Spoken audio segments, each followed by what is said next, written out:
Halo, makasih yang udah bergabung. Sebentar lagi kita mulai ya.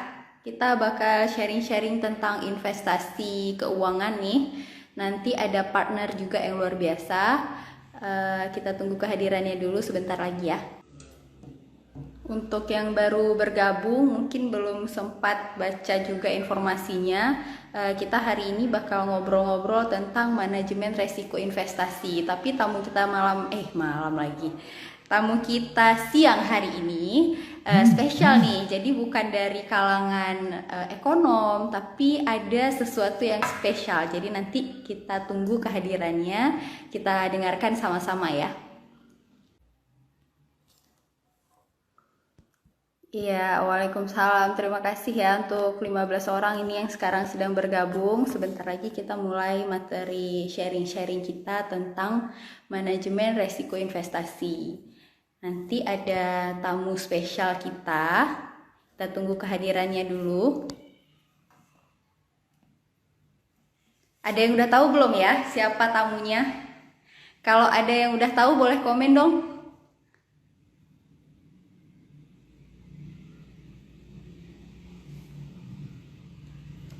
Kalau ada yang udah tahu siapa tamu spesial kita hari ini siapa, boleh komen dong di bawah.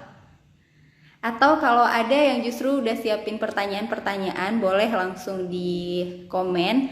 Karena hari ini kita ada door prize juga ya untuk penanya-penanya terbaik. Nanti ada door prize-nya dari Bursa Efek Indonesia. Nah, jadi kalau kalian punya pertanyaan, boleh langsung kirim di kolom komentar. Kita akan rekap siapa yang pertanyaannya terbaik. Nanti akan diumumkan sebagai penerima door prize dari Bursa Efek Indonesia. Oke, kita buka dulu ya. Bismillahirrahmanirrahim. Assalamualaikum warahmatullahi wabarakatuh. Ya, terima kasih teman-teman yang sudah bergabung. Ini sekarang ada 15 orang yang bergabung ya.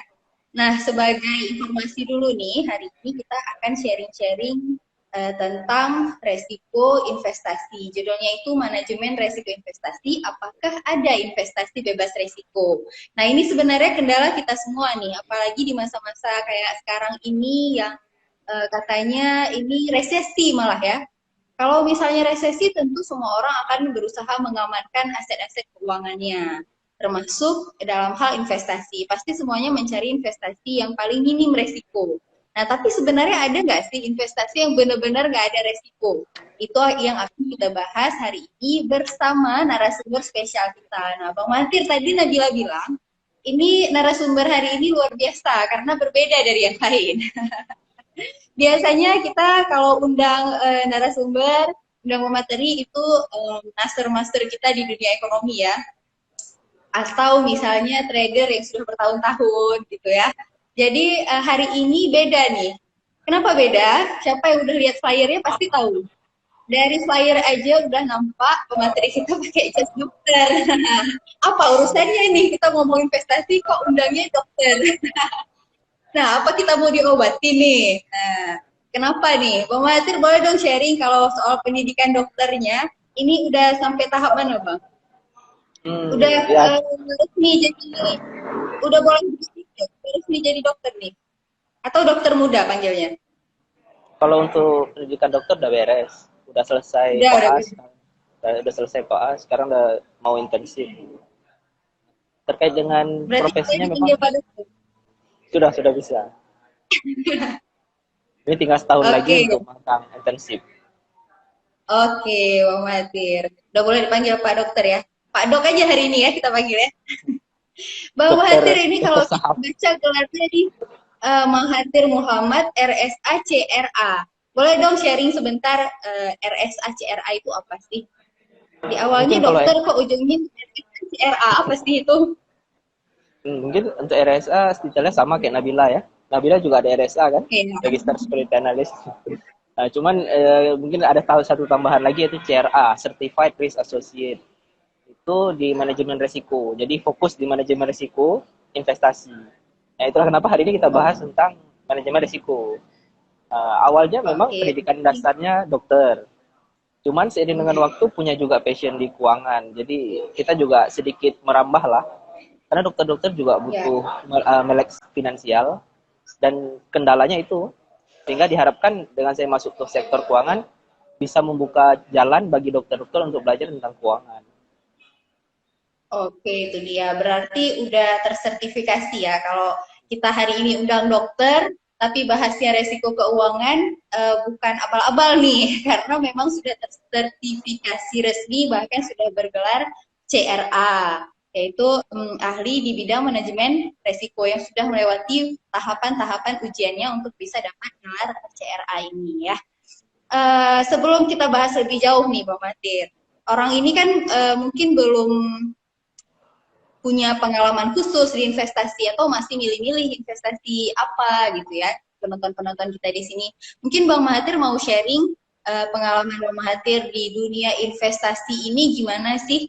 Baik itu investasi, mungkin pernah deposito, mungkin pernah investasi saham, investasi emas dan sebagainya. Jatuh bangunnya sejak kapan sadar investasi itu gimana sih Bang Mahathir? Boleh sharing nggak pengalamannya? Oke, makasih Nabila. Terkait dengan pengalaman investasi, saya juga tergolong baru sebenarnya untuk di bidang investasi. Karena kami pendidikannya kan lama, dari Ya. S1 sampai koas itu menghabiskan waktu sekitar 6 tahunan. Jadi baru mulai Hmm. berpikir investasi itu ketika hampir lulus. Hmm. Produk-produk konservatif yang saya pelajari ya seperti emas, reksadana, kemudian juga saya pernah juga mempelajari produk-produk yang lain. Tapi yang memang Hmm. dialami, yang dipelajari dan dijalankan itu hanya di sektor emas, yaitu ya Hmm. nabung emas konservatif. Dan saya juga menghindari Iya. produk-produk yang ribawi, contohnya deposito. Sehingga kalau seandainya Hmm. saya pelajari di produk-produk investasi, saya lebih concern pada produk-produk syariah seperti suku, Hmm. kemudian saham-saham syariah dan sebagainya. Seiring dengan Oh, waktu kita pelajari semua produk-produk keuangan karena kepo gitu kan. Wah, produk keuangan rupanya iya. banyak. Kalau misalnya kita lihat aktiva finansialnya kan lumayan banyak, sedangkan masyarakat yang notabene baby boomers ataupun generasi-generasi yang di atas kita itu kan lebih pahamnya Mm-mm. tentang properti, kemudian emas, tanah dan sebagainya. Sedangkan kita yang lebih ke milenial ini kan produk-produknya sudah banyak. Apalagi kalau misalnya sekarang sudah ada muncul lagi peer-to-peer lending, kemudian ada juga crowdfunding, reksadana, dan sebagainya. Saya pelajari itu satu-satu. Dari reksadana bagaimana, kemudian dari crowdfunding, kemudian juga dari saham. Kemudian juga saya pelajari valuta asing, Bitcoin, Mm-mm. binary juga saya pelajari. Yang heboh-heboh Olim Trade, Binomo saya pelajari juga konsep bisnisnya dan konsep keuangannya. Sehingga kita punya pengalaman dan pemahaman terhadap semua produk keuangan. Oke, udah banyak nih pengalaman mempelajari berbagai macam pilihan investasi ya. Terus akhirnya sekarang yang konsisten dijalankan dari sekian banyak pilihan produk-produk investasi ini apa sih, Bang? Saya fokusnya di empat produk. Yang pertama itu emas tetap. Jadi kita tetap menggunakan emas sebagai hedging atau lindung nilai. Kemudian saya juga fokus di reksadana. Nah, di reksadana saya menggunakan reksadana pasar uang, yaitu untuk menyimpan dana darurat. Ya fokusnya untuk supaya hedging atau lindung nilai. Kemudian yang Iya. ketiga saya fokus di saham. Kemudian saya juga Mm-mm. sedang mempelajari tentang valuta asing. Hmm. Empat ya, Jadi hanya fokus di empat. banyak Ya juga dari ya. sekian banyak. Iya. Nah ini kan sebenarnya Bang Mahathir di sini basicnya dokter. Kemudian memilih untuk mendalami masalah investasi ini. Artinya permasalahan investasi ini menjadi problematika yang harus semua orang pahami ya. Nggak hanya orang ekonomi, tapi semua orang harus memahami ini. Awalnya tersadar bahwa saya perlu nih investasi itu gimana ceritanya, Bang? Menarik nih pertanyaan Nabila. Ya, setiap orang pasti ada titik balik ya. Kenapa tiba-tiba beralih ke satu sektor dan satu ilmu. Saya tertarik Ya. ketika mendengar podcastnya Finansialku terkait dengan personal finance. Bagaimana kita itu Hmm. mengelola keuangan pribadi. Kemudian juga ada Hmm. senior saya, mungkin seniornya jauh ya, tapi dari umur itu Dr. Jeptah SPOT. Beliau penggerak Ya. Dissecting Money dari UI. Beliau juga bilang bahwa kendala kita ini dokter-dokter ini setelah lulus kita itu nggak punya basic keuangan untuk kelola uang, terutama ketika uangnya lumayan banyak, terutama dokter spesialis. Ya tahun pertama itu foya-foya dulu katanya. Padahal secara Iya. finance kita itu perlu mengelola keuangan, terutama usia kita terbatas, tenaga kita terbatas, kita perlu mempersiapkan aset-aset pasif ketika kita sudah tidak mulai bekerja. Itu awalnya, sehingga tersadarkan bahwa pendidikan dokter itu tidak satupun kurikulum ada yang mengajarkan tentang keuangan. Mereka hanya mengajarkan kami bagaimana mengelola pasien, tapi bagaimana kami mengelola uang sendiri nggak pernah diajarkan. Sehingga itulah kenapa tergerak untuk belajar tentang keuangan, dan juga dimentori oleh Pak Muslim, kami membuat gerakan yaitu Basic Academy untuk mengedukasi masyarakat bagaimana terkait dengan personal finance dan investasi saham. Berarti untuk kita mempelajari investasi ini bukan berarti kita harus sudah punya uang jutaan atau bahkan miliaran duluan ya, baru kita sadar pentingnya belajar investasi. Justru dari sekarang sesegera mungkin kita harus membiasakan investasi, harus biasa mengelola keuangan, supaya kalau suatu hari nanti kita memang sudah punya uang banyak, kita nggak jadi bingung mau bawa kemana uangnya, foya-foya, kemudian ujung-ujungnya ketika kita butuh dana darurat atau butuh uang banyak, nah kita justru nggak punya karena udah duluan foya-foya. Itu kalau kita nggak paham mengenai investasi. Nah, tadi Bang Mahathir juga ada singgung tentang Basic Academy ya. Sebenarnya Nabila juga diundang nih sama Basic Academy untuk memoderatori acara hari ini. Nah, kalau Basic Academy ini komunitas ya? Komunitas sekaligus akademi pendidikan. Oke, komunitas sekaligus akademi. Ini terbentuknya kapan, dan kalau teman-teman mau join atau mau belajar bersama Basic Academy itu bisa nggak Bang? Gimana nih mekanisme? Sharing dulu. Oke, untuk Basic Academy kami mulai berdiri sekitar bulan September tahun 2019. Kemudian fokus Basic Academy awalnya memang fokus di saham, jadi fokus di investasi saham, bagaimana mendidik investor dan trader-trader baru. Seiring dengan waktu, kami juga tersadarkan oleh mentor kami, SC, Pak Muslim dan Pak Ubay, beliau bilang bahwa sepertinya kampus gagal mendidik mahasiswa terkait dengan keuangan. Sehingga kita perlu satu wadah di mana ada pendidikan di luar kampus yang mendidik bagaimana kita mengelola uang. Itulah kenapa kami berinisiatif untuk membuat gerakan itu. Untuk produk-produknya, ada juga untuk misalnya sebagai member, ada nanti bisa kita hubungi CEO Basic Academy, Aurel, linknya ada di Instagram langsung, ataupun juga yang ingin magang di Basic Academy juga bisa. Jadi kami ada program magang juga. Programnya akan diluncurkan, sehingga targetnya adalah setelah lulus magang di Basic Academy, sudah punya WPPE dan juga sudah pandai mengelola portofolio saham. Oke, Bang Mahathir sendiri sudah punya WPPE ya? Sudah juga. Ini sebagai informasi juga terkait WPPE yang tadi sempat kita singgung sebentar nih, WPPE itu adalah wakil perantara perdagangan efek. Jadi sertifikasi resmi untuk teman-teman bisa secara legal berprofesi di dunia pasar modal ini. Nah, WPPE ini juga sudah terlicense dari OJK. Nah, jadi kayak Bang Mahathir, Nabila di sini kita sama-sama sudah punya WPPE dan sudah mendapatkan license dari OJK, sehingga secara legal boleh membantu teman-teman untuk membuka rekening saham dan sebagainya. Ya, itu dia terkait WPPE, dan siapa saja boleh ikut sertifikasi kayak WPPE, CRA, RSA. Selama kalian mau belajar, siapa aja bisa ikut sertifikasi ini. Oke Bang Mahathir, udah nggak sabar nih mau dengar materinya langsung dari pemegang sertifikasi CRA. Kita belum pernah ngobrol-ngobrol nih. Terkait investasi ini, memang semua orang maunya investasi yang paling aman. Nah, memang paling aman ini beda-beda ya. Menurut Nabila mungkin yang disebut aman itu resikonya rendah. Tapi ada juga bagi orang lain yang dimaksud aman itu tidak ada resiko sama sekali. Kalau selama ini kan anggapannya investasi yang bebas resiko itu deposito atau surat hutang negara, itu termasuk investasi-investasi yang dianggap tidak ada resiko. Kalau pandangan Bang Mahathir terkait resiko di dunia investasi ini secara umum seperti apa, Bang? Terkait dengan resiko ini, sebenarnya bisnis dengan resiko tuh kayak gini. Ini bisnis, ini resiko. Jadi dia tuh tidak bisa dipisahkan, karena setiap produk-produk bisnis itu pasti ada resiko. Jadi yang jadi pertanyaan adalah, beberapa orang itu tidak siap dengan resiko yang tinggi, atau kita bilang tahapan resikonya itu konservatif. Sehingga produk-produk yang dicari itu adalah produk-produk yang cenderungnya itu pertumbuhannya itu stabil dan Iya. lebih aman, tidak ada withdrawal ataupun penurunan nilai. Tidak ada tiba-tiba dari nilai investasinya 1.000 tiba-tiba jadi 800, kemudian naik lagi 1.200. Beberapa tipe investor itu suka dengan pertumbuhan yang tinggi tapi harus siap dengan volatilitas. Contoh, misalnya orang tua kita ini lebih suka dengan produk seperti deposito, di mana returnnya itu ataupun imbal hasilnya itu sekitar 5% per tahun, stabil. Dipotong dengan pajak mungkin bersihnya itu sekitar 4,6% per tahun. Kemudian jika ingin lebih besar lagi, dengan modal yang lebih besar, mungkin bisa kita ambil produk seperti SUN atau surat utang negara. Nanti surat utang negara ini kan lumayan besar nih modal yang harus dikeluarkan. Mungkin bisa juga mengambil yang produk retailnya seperti obligasi retail ataupun suku retail.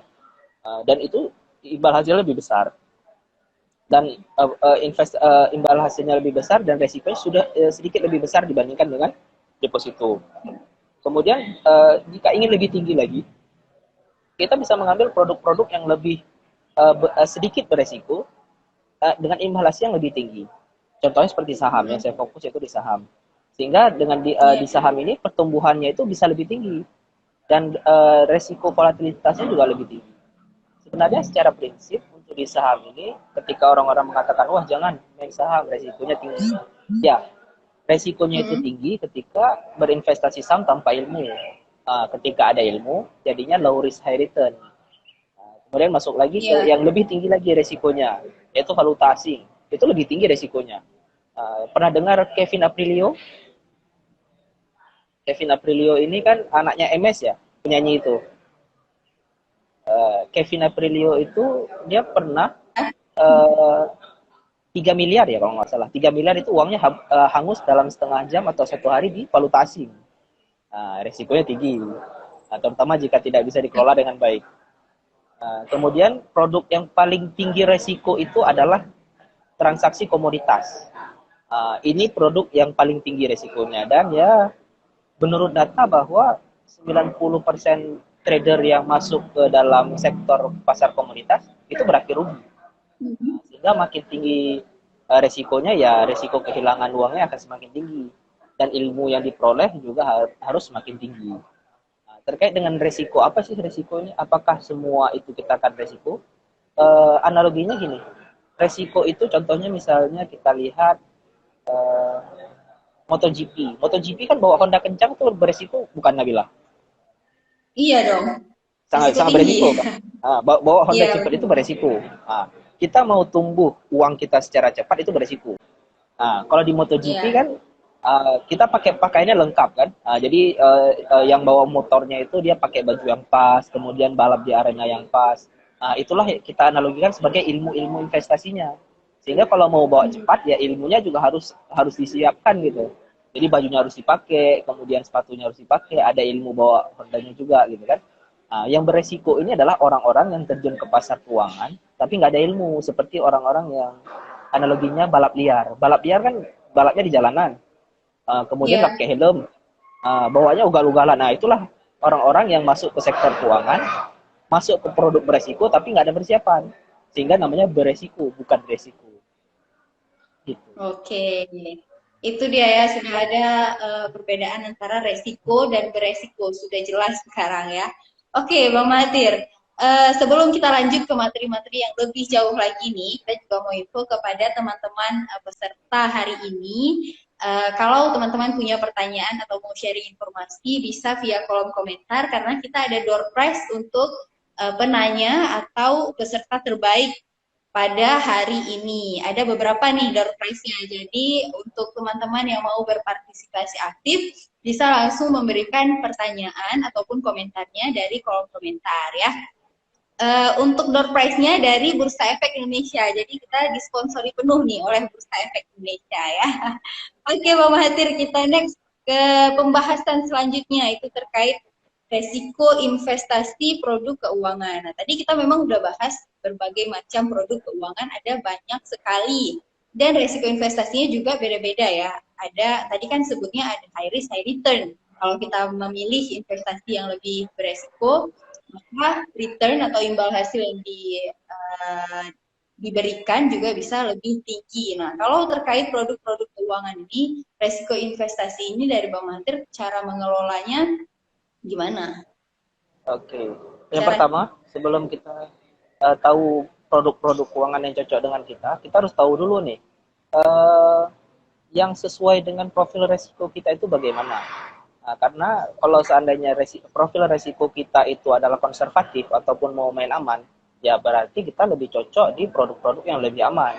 Nah, kalau kita sedikit agresif, berarti lebih cocok kita itu masuk ke produk-produk yang lebih beresiko dan disesuaikan dengan kemampuan jantung.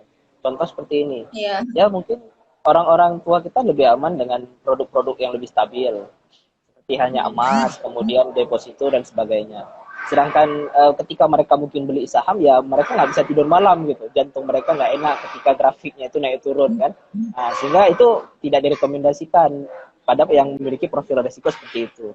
Tapi ketika mereka sudah paham tentang oh ternyata resikonya memang seperti ini, oh di saham seperti ini, secara jangka panjang saham itu akan bertumbuh, ya mereka boleh mengambil produk-produk yang sedikit bervolatilitas, tapi mereka punya pemahaman dan filosofi di belakangnya, bukan sekedar ikut-ikutan.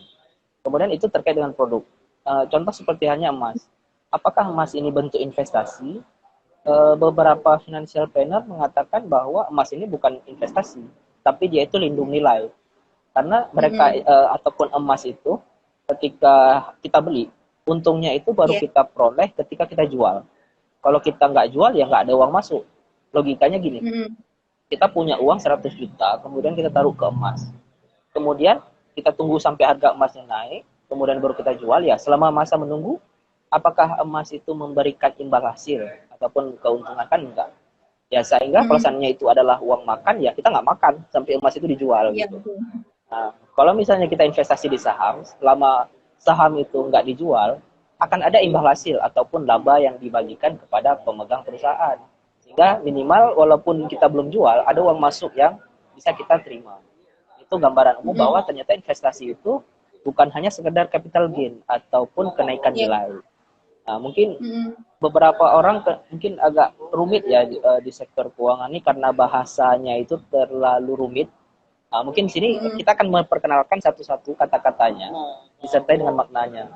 Jadi memang bahasanya kalau awal-awal terasa seperti bahasa planet, tapi lama-kelamaan akan terbiasa. Ya. Oke, itu terkait dengan produk yang kedua yang terkait dengan saham. Kemudian juga ada nanti produk-produk yang lebih resiko lagi, yang sangat-sangat beresiko seperti halnya valuta asing dan komoditas. Itu ada namanya leverage ataupun pinjaman, sehingga kebanyakan akan terlena dengan leverage ataupun pinjaman, sehingga akan mudah bangkrut ataupun resiko kehilangan uangnya lebih tinggi. Sedangkan di saham tidak ada pinjaman ataupun leverage pada produk yang standar, tapi pada produk-produk yang lebih dalam akan ada itu. Itu terkait dengan produk-produk investasi secara umum. Untuk produk-produk secara detail, mungkin kita butuh 2 SKS ya untuk belajar tentang produk-produk itu semua, seperti hanya peer-to-peer Ya. lending dan sebagainya. Secara pribadi saya cuma fokus di bagian produk-produk itu aja sebenarnya, setelah mempelajari produk-produk yang lain. Oke, Bang Matir. Tadi kan kita ada singgung soal profil resiko ya. Profil resiko konservatif tadi yang sudah disinggung ya. Sebenarnya kan profil resiko itu ada beberapa ya. Eh, Boleh sharing Bang, apa aja sih profil resiko itu? Dan tadi ada pertanyaan dari Karsa 59, pertanyaannya itu bagaimana kita menentukan profil resiko pribadi? Untuk profil resiko sebenarnya ada kuesionernya yang lebih akurat untuk kita isi supaya kita itu bisa lebih tahu kita itu profil risikonya apa. Mungkin beberapa yang sudah ikut di reksadana mungkin ada pernah mengisi form itu, ataupun yang pernah mengambil produk asuransi unit link pernah mengisi form itu. Jadi nanti profil resiko itu dibagi 3, yaitu konservatif, moderat, dan agresif. Terkait dengan cara mengisinya itu balik ke personal. Kalau kita berbohong waktu ngisinya ya hasilnya juga bias. Sebenarnya di balik kuesioner itu yang lebih penting bukan ketika ngisi sebenarnya, tapi lebih ke pemahaman terkait dengan seberapa mampu sih resiko yang kita tolerir. Kalau kita mampu untung 100 ribu, ketika satu posisi ataupun ketika kita sebagai trader, apakah kita rela rugi 100.000 gitu? Oh, kalau nggak mampu ya Hmm. cari produk-produk yang lebih ringan. Itu terkait dengan profil resiko. Oke, masih pertanyaan dari Karsa 59 nih Bang. Beliau bertanya, dalam manajemen resiko kita butuh diversifikasi ke berbagai instrumen. Apa ada floor Ya, atau role bagi tertentu? Pertanyaannya. ya mantap ini. Ini pertanyaan yang keren terkait apakah diversifikasi resiko itu kita harus punya banyak instrumen. Saya pernah baca satu buku terkait dengan pengembangan diri James Clear. Beliau bilang bahwa memang betul ketika ingin mempertahankan kekayaan kita perlu diversifikasi produk keuangan ataupun diversifikasi wealth. Akan tetapi kendalanya adalah ketika terlalu banyak produk keuangan, kita bingung mau kelolanya gimana. Sehingga ketika Iya, fokus kita berkurang dalam mengelola produk-produk keuangan, ya resikonya menjadi lebih meningkat gitu. iya, Semakin banyak produk-produk yang kita kelola, resiko untuk gagal fokus semakin besar. iya.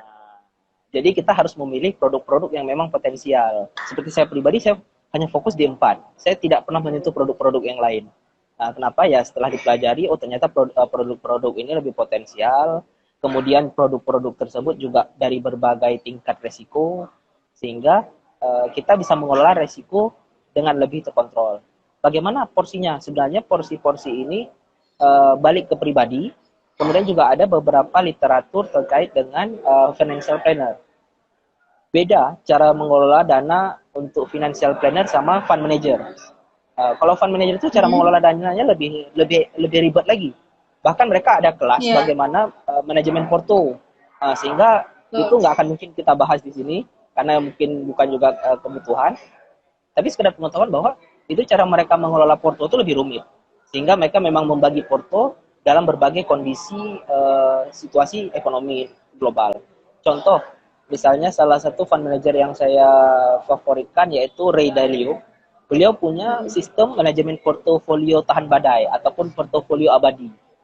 Itu beliau Mhm. membagi diversifikasi porto beliau itu ke 5 produk.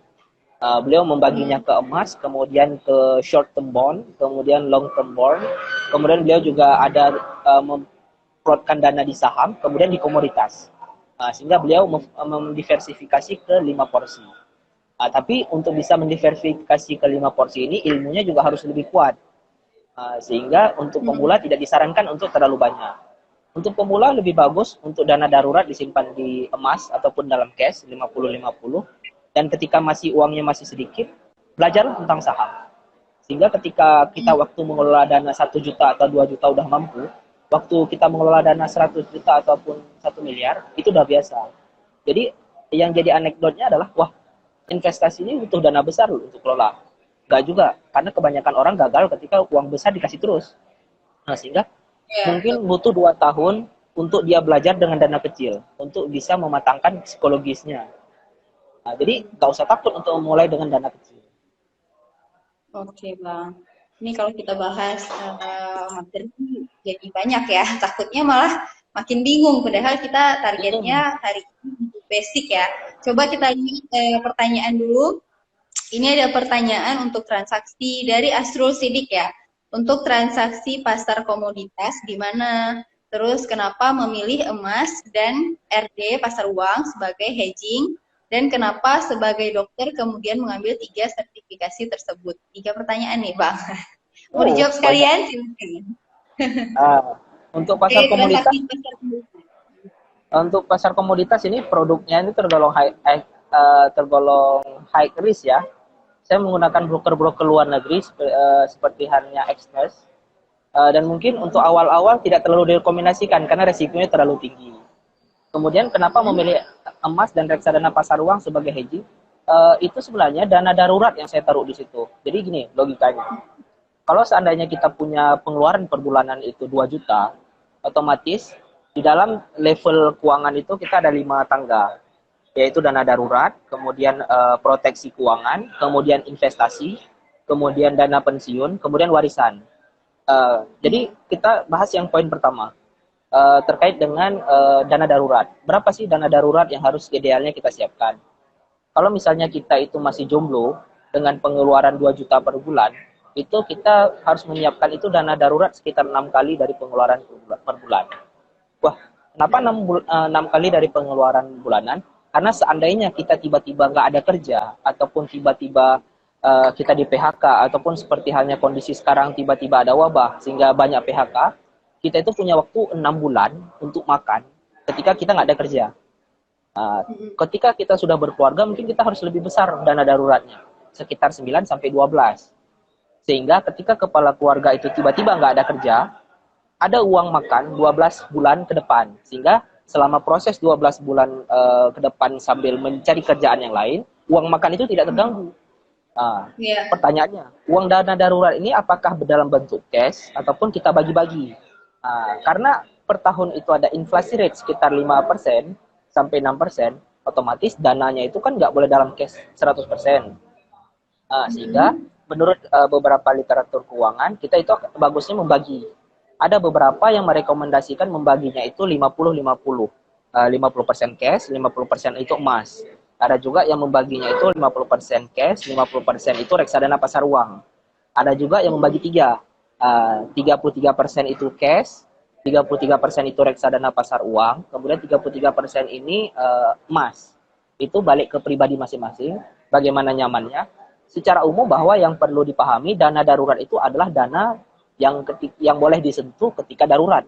Bukan ketika ngopi kita sentuh dana darurat, nggak boleh gitu. Itu terkait dengan dana darurat. Kebanyakan orang meremehkan proteksi keuangan. Sehingga ketika dia menganggap bahwa dana darurat ini adalah sudah cukup untuk memproteksi keuangan dia. Padahal ada resiko-resiko lain yang lebih besar. Contoh, resiko kesehatan. Ketika kita sakit, itu biaya kesehatan itu tinggi. Sehingga ketika kita butuh perawatan, dana darurat ini bisa ludes dalam sehari. Terutama yang sudah berkeluarga ataupun yang income-nya itu bergantung sama kita. Ya, terutama yang bekerja seperti keluarga. Sehingga untuk kepala keluarga ataupun orang-orang yang terikat dengan income kita, itu butuh namanya asuransi. Asuransi jiwa ataupun asuransi penyakit kritis. Karena jika terjadi suatu resiko tiba-tiba, ada dana darurat yang lebih safety kepada orang-orang yang ditinggalkan.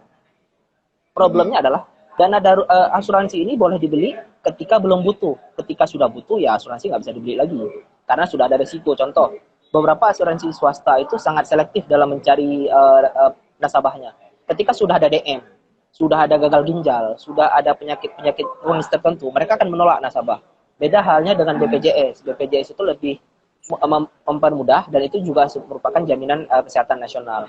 Akan tetapi, situ hanya memberikan keuntungan dalam biaya rawatan, tapi tidak pada biaya yang loss ataupun biaya hilang. Contoh, seandainya seorang kepala keluarga meninggal ataupun dia itu sakit, otomatis kan dia nggak ada income.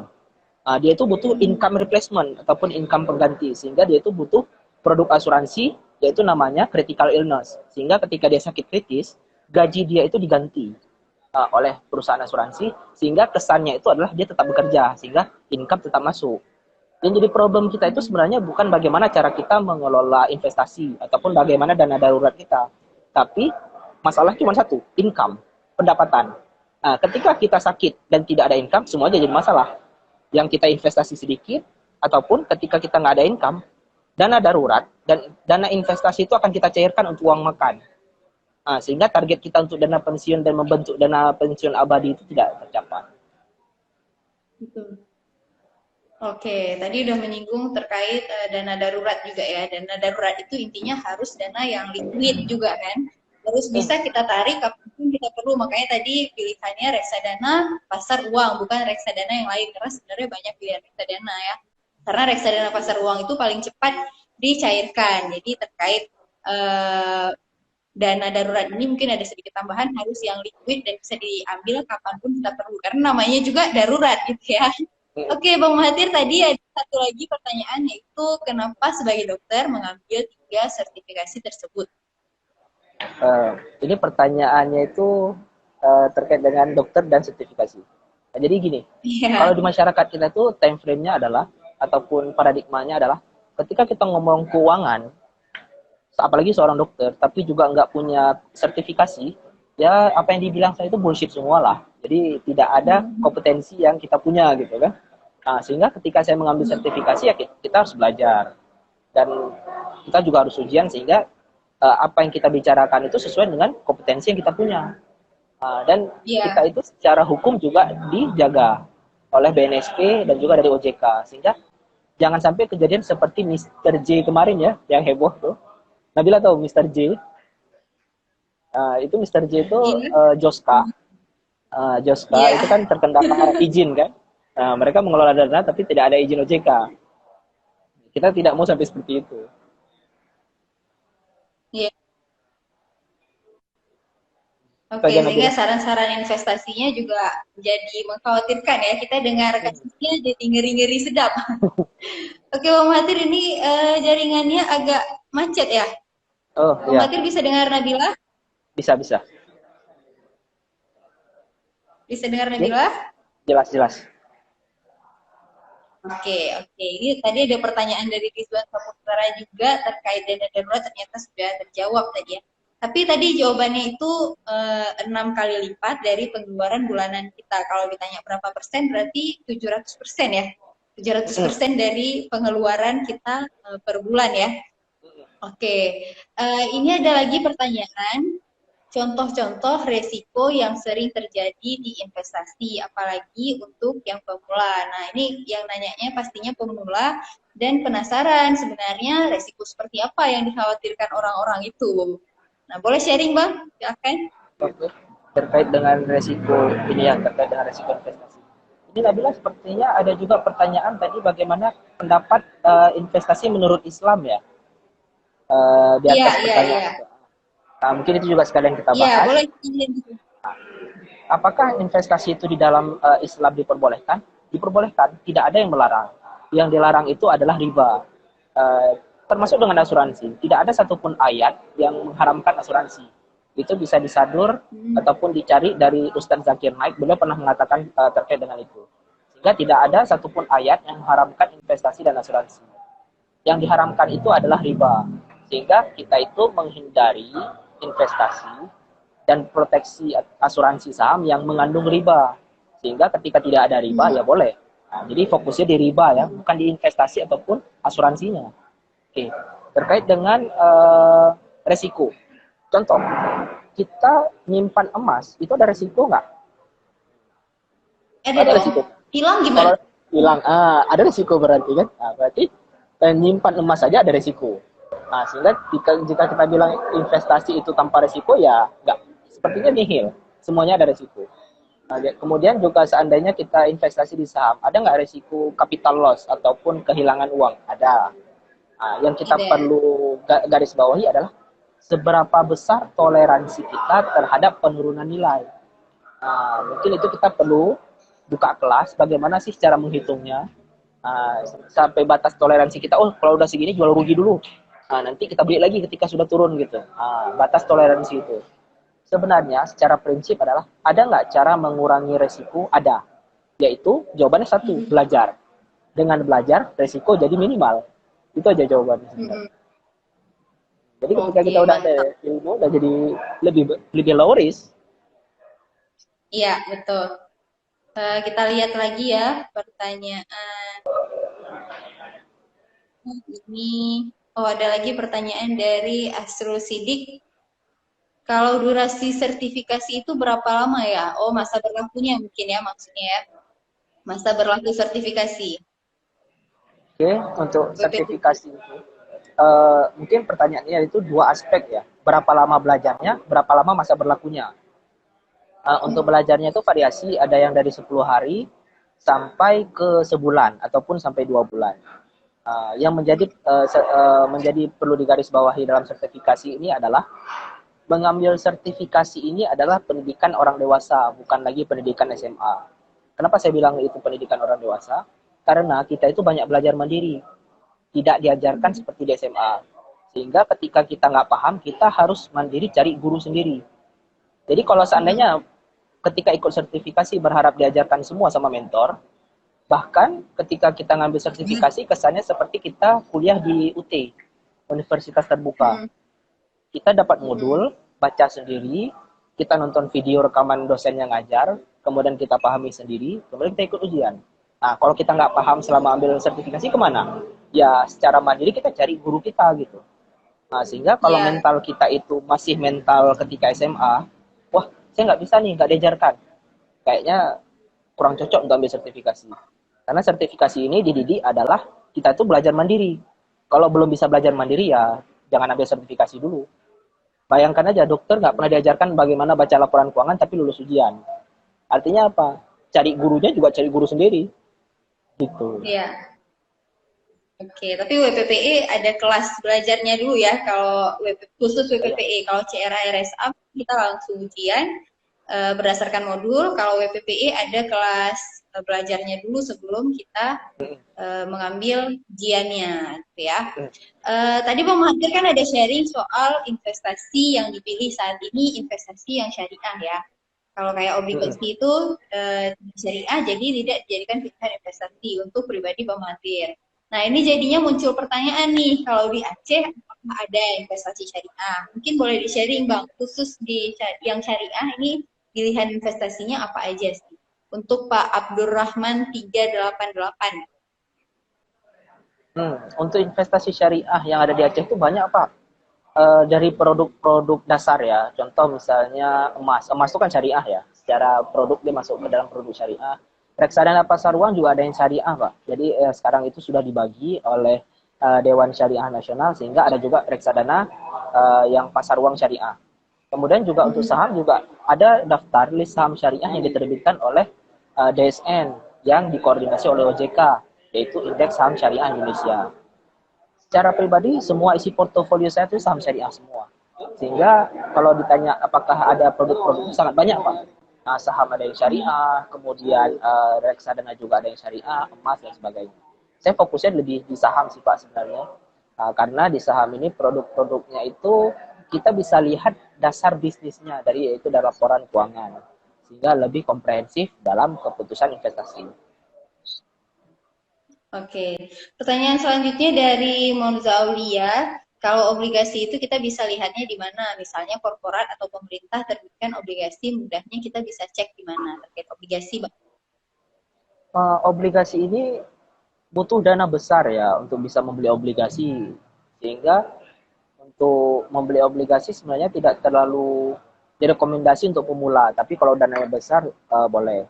Kemudian untuk obligasi ini ada juga obligasi yang konven, ada juga yang syariah, yaitu ada suku retail ataupun suku tabungan. Secara pribadi saya paham tentang obligasi, tapi saya tidak invest di obligasi karena bunga ataupun return-nya itu lebih kecil dibanding saham. Sehingga ya saya fokuskan energi saya untuk mempelajari saham karena seperti hal yang kita jelaskan di awal tadi adalah ketika terlalu banyak produk investasi kita itu jadi kurang fokusnya. Sehingga kalau ditanya saya pribadi, saya fokusnya kemana? Saham.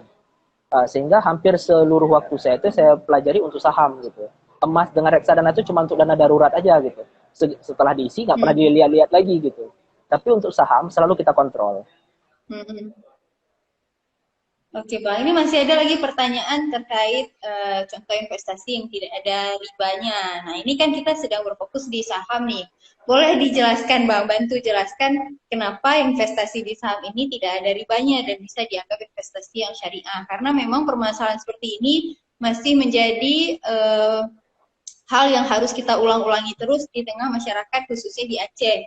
Karena memang ini kan hal yang penting nih, hal terkait prinsip untuk kita semua termasuk khususnya masyarakat di Aceh.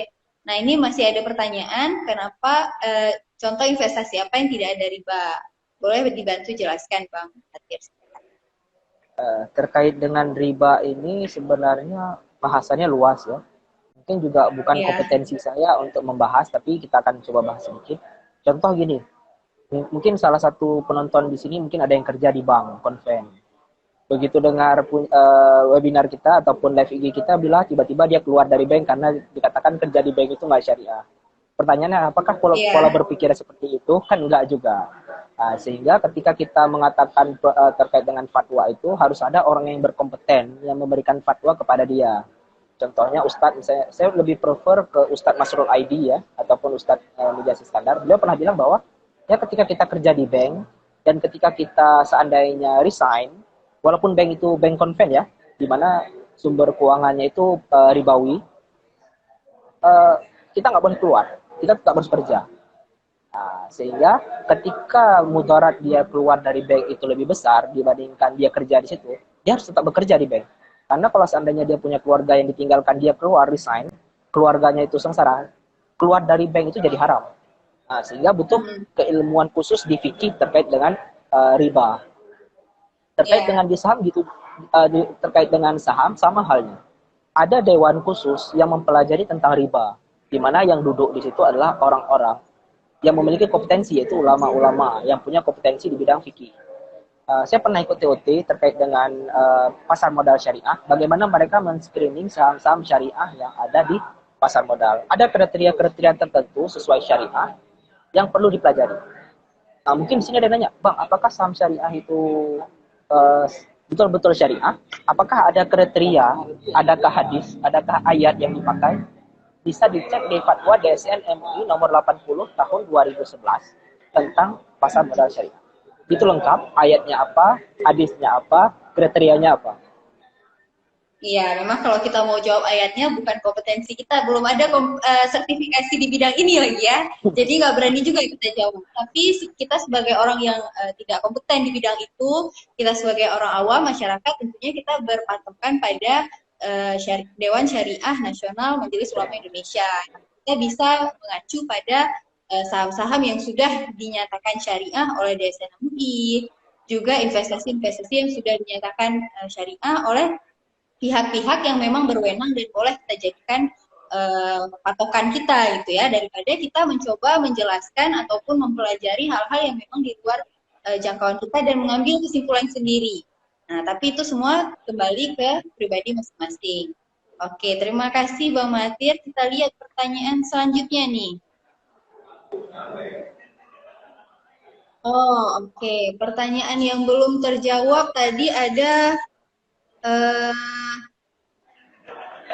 dari Monza Aulia tadi belum terjawab, yaitu cara ambil sertifikasi WPBE, CRA, dan RSA. Berarti banyak nih yang terinspirasi dari Bang Mahathir mau ikutan tersertifikasi juga. Sharing Bang, gimana caranya kalau mau ikutan? Terkait dengan RSA CRA ini sebenarnya balik ke dasar sih. Kalau yang mau ngambil tujuannya apa? Nah, ketika tujuannya itu jelas, boleh ambil. Ketika tujuannya itu nggak jelas, ya sebaiknya nggak usah diambil gitu. Karena untuk apa ketika kita ngambil, tapi kita nggak punya gambaran bahwa untuk apa sih sertifikasi yang kita mau jalani ini. Nah, RSA ini kan fokusnya di analis, di analis fundamental, sehingga yang dipelajari adalah bagaimana kita itu menganalisa makroekonomi, menganalisa laporan keuangan, sehingga kita punya keputusan yang matang dalam investasi. Itu fokusnya di RSA. Kemudian untuk mengambil sertifikasi seniornya, kita harus ke Jakarta, kemudian juga harus mengambil mini tesis, dan harus presentasi di depan promotor-promotor kita di Jakarta untuk mengambil jenjang senior ataupun CSA. Terkait dengan manajemen resiko ataupun CRA, halnya juga sama. Kita fokus di bagaimana melakukan mitigasi resiko, risk transferring, risk sharing. Sehingga kita bisa tahu bagaimana cara meminimalisir resiko, bukan menghindari resiko. Untuk kelas seniornya yaitu CRP juga harus ke Jakarta. Kita harus buat mini tesis, presentasi sama promotor, kemudian jika lulus ya baru kita dapat CRP. Sertifikasi ini disesuaikan sih dengan kebutuhan, bukan untuk gengsi-gengsian, bukan, tapi sebagai landasan bahwa kita itu di sektor yang kita bekerja itu mendukung nggak? Kalau nggak mendukung ya nggak usah diambil. Kalau tidak ada niat bekerja di sektor keuangan ya nggak usah diambil gitu. Sama halnya di kedokteran. Di kedokteran juga sertifikasinya banyak. Untuk sertifikasi dokter IGD khusus. Untuk sertifikasi dokter perusahaan khusus. Sehingga kita itu harus menyesuaikan dengan fokusnya. Oke. Jadi kalau misalnya mau daftar sertifikasi ini kemana nih Bang hubunginya? Untuk penyelenggara sertifikasi lumayan banyak ya. Ada sertifikasiku, ada Tab Capital, dan ada lembaga-lembaga lainnya. Untuk lembaga ujiannya itu ada di LSPPN, sehingga nantinya mereka tuh semua berkoordinasi dengan LSPPN. Yang uniknya adalah di sektor keuangan ini adalah lembaga yang mendidik tidak boleh melakukan ujian. Takutnya itu ada kebocoran soal, sehingga yang mendidik dan yang menguji itu beda. Sehingga saya pribadi sangat terkesan dengan sektor keuangan ini. Sangat profesional di bidangnya, sehingga meminimalisir adanya oknum dalam sertifikasi. Oke, Bang. Tadi kita udah bahas panjang lebar nih terkait resiko. Sebenarnya resiko itu kan beda-beda kalau kita berperan sebagai investor dengan sebagai trader nih, Bang. Boleh dijelasin perbedaannya apa dan bagaimana cara kita memanage sebagai investor, bagaimana sebagai trader nih? Oke, investor ke trader, mantap. Sedikit Nabila, tadi ini ada yang menarik ini terkait dengan ada yang mengatakan bahwa Ustadz Zakir Naik itu Wahabi ya. Ya, ini menarik nih statementnya. Nah, karena di Aceh juga ribut-ribut tentang Menarik Wahabi. tapi Ya. sensitif. Nah, saya ingin bertanya seperti ini sebenarnya. Ketika yang mengatakan statement Zakir Naik Wahabi, memang Wahabi itu sesat. Yang kedua adalah ini aksesoris HP banget juga. Apakah beliau punya keilmuan di bidang tersebut yang mengatakan bahwa ternyata Wahabi itu sesat? Apakah beliau punya sertifikasi usul fiqh ataupun sanad hadis? Nah, sehingga statement beliau itu akan bisa kita pegang kalau apa yang beliau ucapkan itu punya keilmuan. Karena kebanyakan dari kita adalah kesannya itu profesor, tapi waktu ditanya keilmuannya itu nggak ada. Itu yang jadi beban adalah. Jadi di Indonesia ini adalah banyak hal-hal orang-orang yang berstatement tapi bukan di kompetensinya. Memang itulah negara kita kan, 1962 kan. Banyak komentator tapi dasar keilmuannya itu tidak ada. Untuk di Basic Academy sendiri kami sangat menjunjung tinggi keilmuan. Sehingga ketika ada statement-statement yang di luar keilmuan, kami akan mempertanyakan, akan mengkritisi apakah yang dikeluarkan itu sesuai kaidah ilmu yang terstruktur dan metodologis. Termasuk di ilmu agama. Kita akan undang ustadz-ustadz untuk menjelaskan produk-produk keuangan. Kemudian terkait dengan trader dan investor. Trader dan investor ini resikonya berbeda. Yang terutama yang berniat sebagai trader, ini resiko capital loss-nya itu ataupun kehilangan dananya itu lebih besar dibandingkan investor. Kenapa? Karena ketika melakukan transaksi jual beli akan ada penurunan nilai sehingga dia menjual rugi. Sehingga untuk menjadi investor secara profesional itu lebih beresiko dibandingkan menjadi investor. Kenapa? Karena ketika manajemen resikonya dan emosi dia itu tidak stabil, resiko kehilangan uang trader itu lebih besar dibandingkan investor. Sehingga tergantung dengan psikologis masing-masing. Jika kita tidak mampu dengan resiko yang tinggi, jangan jadi trader. Lebih bagus jadi investor dengan sistem cicil rutin. Seperti halnya yang dijelaskan oleh Warren Buffett, bahwa dalam jangka yang panjang, saham itu akan naik. Beliau tidak open apakah besok saham turun, apakah minggu depan saham akan turun, ataupun bulan depan akan turun. Tapi dalam jangka panjang, saham itu akan naik. Nah, itu perkataan beliau. Tapi dasar pertimbangan beliau dalam memilih saham itu adalah fundamentalnya. Sehingga, wah enaklah jadi Warren Buffett gitu. Hanya dengan beli saham, kemudian beliau cuma duduk-duduk aja, uang beliau jadi banyak. Ilmu beliau itu sesuai dengan rezeki beliau. Makin dalam ilmunya, rezekinya makin dalam. Sedangkan kita kepengennya yang instan. Sehingga terjebak dengan produk-produk bodong biasanya. Sehingga jika kita lihat data bahwa banyak orang-orang yang kaya dan kepengen cepat dapat imbal hasil yang bisa mengalahkan deposito, mereka terjebak dengan produk-produk investasi bodong. Terutama yang berskema-skema Ponzi ya. Jadi Ponzi ini adalah orang pertama yang membuat skema investasi bodong. Jadi makanya investasi bodong di kalangan finansial disebutnya investasi Ponzi. Ini kayaknya ada limit ya di live streamingnya. Nanti kalau habis Nabila undang-undang ya. Oke, sip.